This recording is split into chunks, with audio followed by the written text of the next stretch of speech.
વાલા વિદ્યાર્થી મિત્રો, આજે આપણે વાત કરવાના છીએ જવાહર નવોદય વિદ્યાલયની જે એક્ઝામ લેવાની છે 2024 અને 25માં, તે પણ 18 જાન્યુઆરીએ આ એક્ઝામનું ગણિતનું, એમાં પણ અંક ગણિતનું જે સોલ્યુશન છે એ આપણે કરવાના છે. શાંતિથી આ વિડીયોને તમે જોજો તો તમે જવાહર નવોદય વિદ્યાર્થીઓ હોવ તો તમને ઘણી બધી માહિતીઓ મળશે. પુસ્તિકા વિશે તમને થોડીક માહિતી ખબર જ છે તો પણ એક વખત કહી દઈએ. 140 સવાલ છે, તેના 50 અંક મળશે. અંક ગણિતની જે કસોટી છે આપણે એની જ વાત કરવાના છે. વિભાગ બીમાં 20 પ્રશ્ન છે અને એમાં તમને 25 માર્ક્સ મળશે. અને ભાષા કસોટી વિભાગ 3 છે, 61 થી 80 પ્રશ્ન છે, એના પણ 25 માર્ક્સ. એવી રીતના ટોટલ 100 માર્ક્સ રહેશે. તો આપણે જોઈએ વિભાગ 2 થી 90નું અભાજ્ય ગુણનખંડ કયું છે? તો આ સી આન્સર આવે છે. શું કામ આવે છે તમને સમજાવી દઈએ. 2 × 3 × 3 × 5 થાય. આ 3નો વર્ગ એટલે 2 તેરી 6, 6 તેરી 18, 18 પંચા 90. આ હતું ગુણનખંડ કેનું? 90નું. 42મો સવાલ જોઈએ તો જો 9, 4, 3, 2 એને ભાંગીએ 1.25 વડે તો તમારો જવાબ આવે છે 7, 5, 4, 5 અને 6. હવે એ જ સંખ્યામાં એ પોઈન્ટ મૂકી દઈએ અને આ 12.5 કરી દઈએ એટલે અહીંયા કેટલા પોઈન્ટ આવી ગયા તમને ખબર છે? અહીંયા ટોટલ આવ્યા છે તમારા પોઈન્ટો 3 પોઈન્ટ વધી ગયા છે અને અહીંયા 1 ઘટી ગયો છે. બરાબર? તો તમારે એટલા પોઈન્ટ ખસી જવાનું છે 3 ને 4 ને 5. તો 1, 2, 3, 4 ને 5 પોઈન્ટ ખસી જવાનો એટલે તમારો આન્સર આવશે 0.75456. ચલો, ભાગના એક પ્રશ્નના જો ભાજક 51 છે, ભાજક કેટલું છે? 51, અને ભાગફળ કેટલું છે? 16 છે. તો આ બેનો ગુણાકાર કરવાનો. એ ગુણાકાર કર્યા પછી જે પણ જવાબ આવે એમાં 27 એટલે શેષ ઉમેરી દેવાની એટલે તમારો જવાબ આવશે 843. એટલા માટે એ શું આવ્યું છે? 843. સેમ યોગફળ ગોતવાનું છે. યોગફળ એટલે સરવાળો કરવો કહેવાય. તો આપણે જોઈએ 1.1, 1.01, 1.001, 0.01 અને 11 એટલે 11.01. આ બધાનો પહેલાં પ્લસ કરી દો, પછી એમાં 111.1001 ને કરી દો એટલે તમારો આન્સર મળી જશે 125.2311. નિમ્નલેખક સંખ્યામાં એવો કયો અંક છે કે જે સદા પ્રત્યય અવિભાજ્ય સંખ્યાનો એક ગુણનખંડ છે? એ એક જ છે, એક જ એવી સંખ્યા છે. નીચે આપેલા અંકો 4, 2, 0, 7માંથી બનતી 4 અંકની સૌથી મોટી ને નાનીનો તફાવત જોતો છે. તો મોટી બનશે 7420 અને નાની બનશે 2447. આની તમારે બાદબાકી કરવાની હતી. આની બાદબાકી કરશો એટલે તમારું કામ થઈ જશે.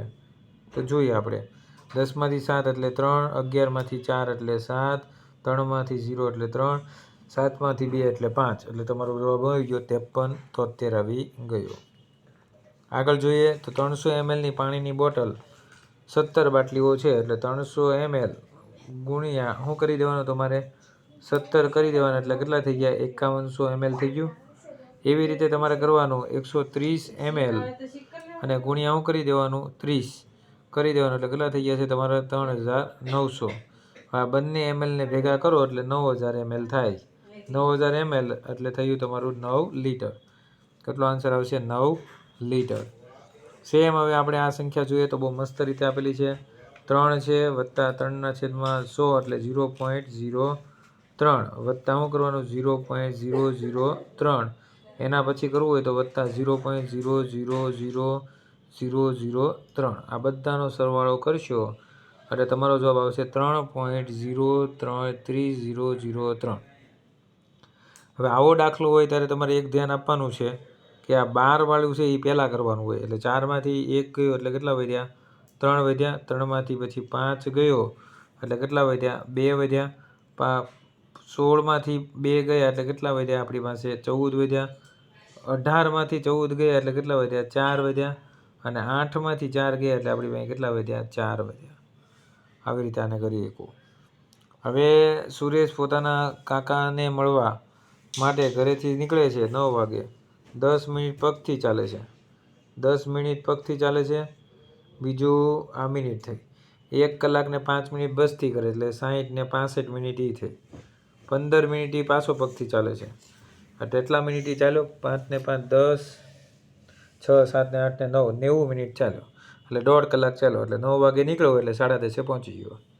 પછી 3 કલાક ને 20 મિનિટ રોકાણો.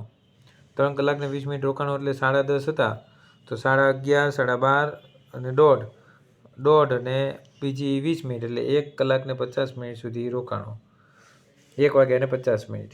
3 ને 30 પાછો પહોંચે છે એટલે 1 કલાક ને 40 મિનિટ એને ઘરે પાછું આવતા લાગી હશે. હવે સરળ રૂપમાં આપણે લખવું હોય તો આનો તમે ભાગાકાર કરશો તો બહુ સરસ છે. 8037 ને 400 આવશે. આને તમારે કરવું હોય તો 20, 0, 9, 25 નીચે કેટલા મૂકી દેવાના તમારે? 1000, 4 0 છે એટલે 4 મૂકી દેવાના 10,000. હવે આ બેનો ભાગાકાર તમે કરશો એટલે તમને આ સ્વરૂપમાં મળશે. ચલો આગળ વધીએ. એક સમબાજુ ચતુષ્કોણના ભાગના ભુજ 50 મીટરનો છે આવી રીતે. બટ એની બાજુમાં જે રસ્તો બનાવવાનો છે એ 2.5 મીટરનો છે.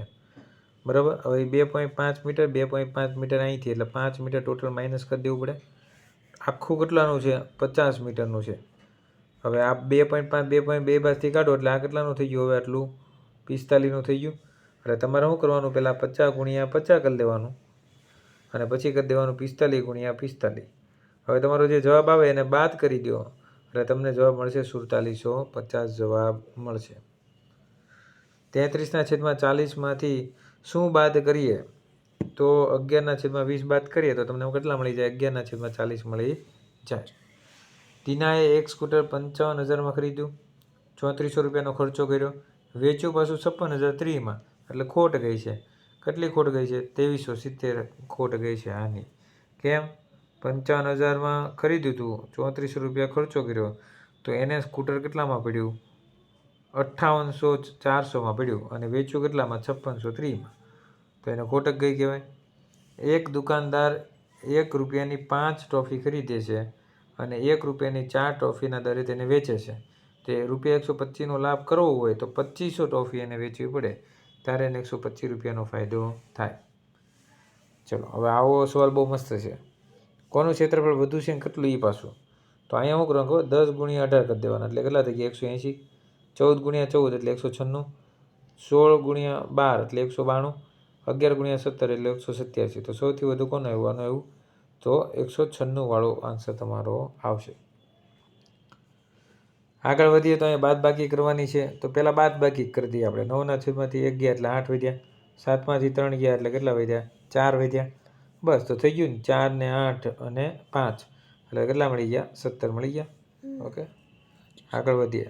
સાંજે 6 વાગે કલાક અને મિનિટની સોય વચ્ચે કેટલું અંતર હોય? સુરેખ કોણ હોય? 180નો. કેટલો ખૂણો હોય? 180નો હોય. એક સાયકલ પૈડામાં કુલ 24 ધાતુના તાર છે તો શું કરવાનું આમાં? 360 ને આમાં સીધી વસ્તુ છે. 360 ને તમારે કોના વડે ભાંગી નાખવા પડે? 24 વડે ભાંગી નાખો એટલે કેટલા મળે? 15 અંશનો ખૂણો બને. હાલો PQRSમાં તમારે પહેલાં શું કરવાનું છે? Q અને Rનું ગોતી લેવાનું છે. તો Qનો 6 છે અને આનો કેટલો છે? 10 છે. એટલે ટોટલ એ સંખ્યા થઈ કેટલી તમારી? 16. હવે તમારે જોતું શું? P અને S. P 4 છે અને S 8 છે એટલે 8 ને 4 તમારે થઈ ગયા 12. તો 16માંથી 12 કાઢો કેટલા વધ્યા? 4. એટલે આ બંનેનો તફાવત કેટલો આવે? 4 આવે. આ તો તમારું સરસ એવું જવાન નવોદયનું ગણિત અંકનું સોલ્યુશન. બીજા પણ જોતા હોય તો ચેનલ ઉપર બન્યા રહેજો અને અમને કોમેન્ટ કરજો, અમે તમને પ્રોવાઈડ કરીશું.